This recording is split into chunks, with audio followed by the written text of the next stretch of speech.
Good morning, Lieutenant General Peralta. Tama po ba na ang birthday ninyo is May 14, 1970, Yes, sir. which was last month? Yes, sir.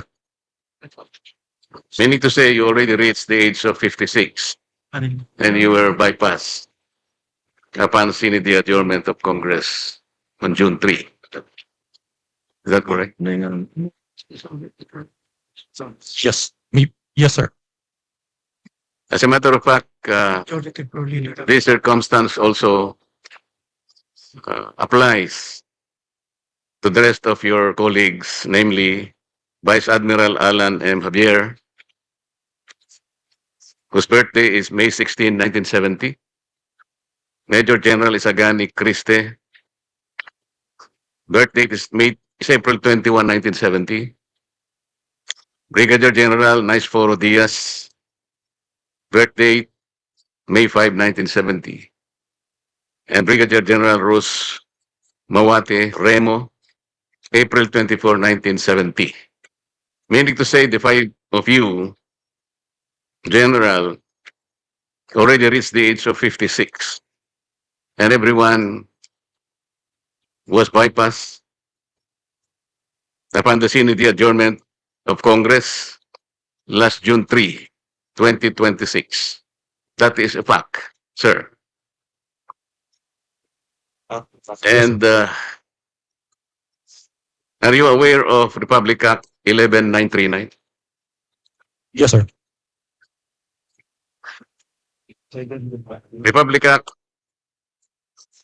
11939 amended Republic Act 11709. You're familiar with that?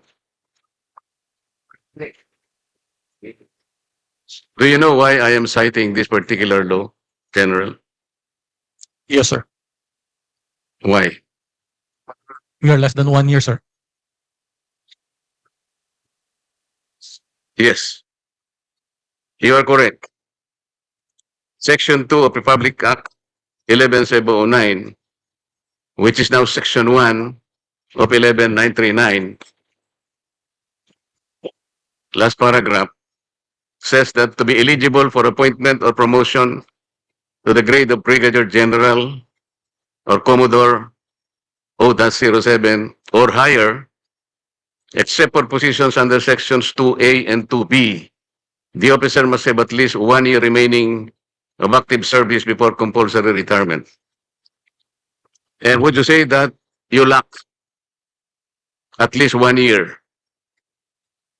remaining of active service before your compulsory retirement? Yes, sir. We were ordered to come here, sir, and we are directed to appear before the commission appointments. And so therefore, it only means that the five of you may no longer be eligible for reappointment in view of the prohibition under Section 1 of Republic Act 11939. Am I correct, sir? Yes, sir. Thank you. Thank you, Mr. Chair. Thank you, Honorable Marcos. Honorable Senator Ping Lacson is recognized. Yes, Mr. Chairman. Just for clarity, I believe and I was told by the Secretary of the Commission on Appointments that the ad interim appointments of this fine gentleman and lady is a mere resubmission of their previous ad interim appointments given before the resumption, the May 25, 2026 resumption of the first regular session. And since this is a special session, it is a continuation of the first regular session. Therefore, hindi pa po sila pasok do sa 1 year ban. Kasi hindi naman po nila kasalanan na nagkagulo-gulo kami din sa Senado at hindi na take up yung kanilang confirmation. So with that manifestation, Mr. Chairman, I move that we recommend to the plenary the confirmation of the aforestated or aforementioned gentleman and lady in plenary. I so move, Mr. Chairman.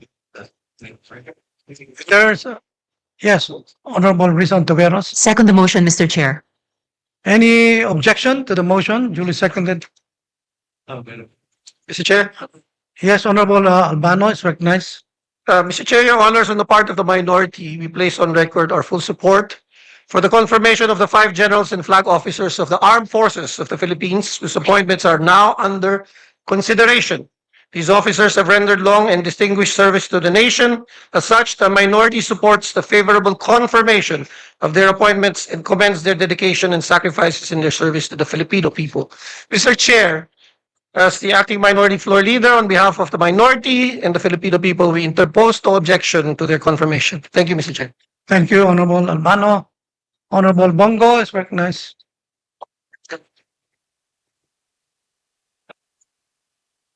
Mr. Chair, esteemed colleagues, allow me to express my full support for this commission. As this commission gives its consent to the well-deserved appointments of the senior officers of the Armed Forces of the Philippines. These officers have demonstrated professionalism. Opo, sir. Ano lang, support lang po. Manifestation lang po. These officers have demonstrated professionalism, dedication, and unwavering commitment to their duties in safeguarding our nation's sovereignty, protecting our people, and upholding the Constitution. Wala na po akong katanungan sa kanila. And in fact, itong dalawa, no, si Vice Admiral Alan Madrid-Javier, Lieutenant General Edmundo Peralta, are mga tanglaw diwa, class of 92. Their years of service, leadership, and sacrifice reflect the highest ideals of military service and have earned them the trust and confidence of their fellow servicemen. At naintindihan ko rin po na yung 1 year bar rule, no, na dapat nilang mahabol dahil bawat star na alam po ni Senator Ping Lacson yan noon pa, parati nating pinaglalaban dahil napakahalaga po sa kanila yung 1 star na madagdag sa kanila. Yan po ay dala-dala na nila hanggang sa kanilang pagtanda. At maraming salamat rin po Senator Ping sa mga suporta mo noon sa sundalo. Mr. Chair, dahil sa kanilang kabayanihan at pagbibigay serbisyo sa ating bansa, gusto ko lang pong bigyang pagkilala at pagpupugay sina Vice Admiral Alan Madrid-Javier, Lieutenant General Edmundo Peralta, Philippine Army, Major General Isagani Ocampo Criste, na naging PSG rin po nung panahon ni dating Pangulong Rodrigo Duterte, Brigadier General Nice Foro, no? Medrana Diaz Jr., Philippine Army, and Brigadier General Rosa Mawate Remo, Women in Uniform. Ma'am, sa panahon ng banta sa seguridad, sakuna at iba't pang hamon sa kapayapaan at kaayusan, sila ay naninindigan at naglingkod ng buong katapatan sa iba't ibang tungkulin at responsibilidad na kanilang ginagampanan. Napatunayan ng mga opisyal nito ang kanilang kakayahang mamuno at maglingkod. Panahon ng pandemya, panahon ng giyera sa Marawi, bagyo, lindol, baha, patuloy kayo nagtatrabaho para sa ating mga kababayan. At maalala ko po, nung panahon ni dating Pangulong Rodrigo Duterte, pinaglaban natin na madoble po ang sahod ng entry position ng military at lahat po ng uniform personnel. Dahil po yan sa inyong sakripisyo para sa bayan at hindi po natin mararating itong kinaroroonan natin kung hindi po dahil sa inyo. As our first line of defense, your continued courage and commitment are vital to defending our country's honor, rights, and future. We also call on you to remain steadfast in protecting our sovereignty. Maraming salamat po sa inyong dedikasyon, sakripisyo, at walang katulad na serbisyo sa ating mga kababayan. Wala po akong katanungan kung hindi nagbibigay lang po ako ng full support dito sa ating hearing sa Commission on Appointments. Dati naman po akong membro dito since 2019 at hindi po matutumbasan ang inyong kontribusyon sa bayan, pero meron lang po akong paalala sa ating Armed Forces of the Philippines. Unahin lagi ang interes ng bayan. Unahin po lagi ang interes ng bawat Pilipino. Mabuhay po kayo. Maraming salamat po. Thank you, Mr. Chair. Senator Bongo. Yes, Honorable Marcoleta. Mr. Chair, I did not get proper explanation on the concern that I raised before this committee, I don't think we are in a position to violate an existing law. What I heard is an assumption that was passed on to the secretary of this commission. Somebody presumed that the appointment made last year is supposed to be continued. May I ask the secretary to explain that, if that assumption is correct? And if that assumption is enough to override the clear provision of the law? Honorable Lacson, Again, I'd like to clarify, hindi po last year. Before May 25, 2026, yung nag-resume tayo ng first regular session. Kasi nag-break tayo. Bago tayo mag-resume, they were given ad interim appointments by the President. So yun po yung ina-apply natin because a special session that we are having today is a continuation of the first regular session, Mr. Chairman. So yung birthday nila fell after. Kailan ang birthday mo, General? May 14. So yung ad interim appointments were given before May 14, I suppose. So you confirm that. So hindi ka covered ng 1-year ban. That's the clarification that I manifested earlier, Mr. Chairman. How about the others? Covered sila ng hindi sila covered ng 1-year ban when they were given their ad interim appointments Before May 25, di ba?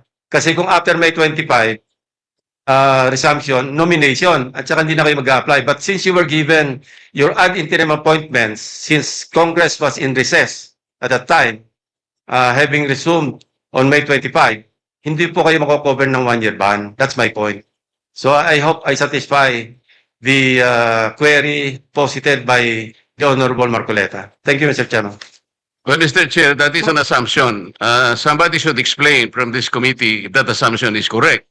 Because the law is the law. They have just reached their age of 56.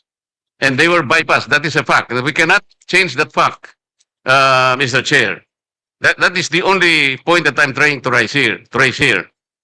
Kasi maliwanag po yung sinasabi naming batas. Wala po tayong personalan dito. I hope that these 5 officers, gusto ko rin naman sila na mailagay natin sa tamang ayos ng kanilang confirmation. But there is a hurdle here. Ilang ang problema rito, Mr. Chair, kasi maliwanag po yung sinasabi ng batas. Lumilitaw, after their compulsory retirement, less than 1 year na eh. As a matter of fact, they were unable to submit the documents for confirmation. Only, siguro, hindi ko po alam, but only the Secretary can testify when exactly were they able to complete the documents for confirmation.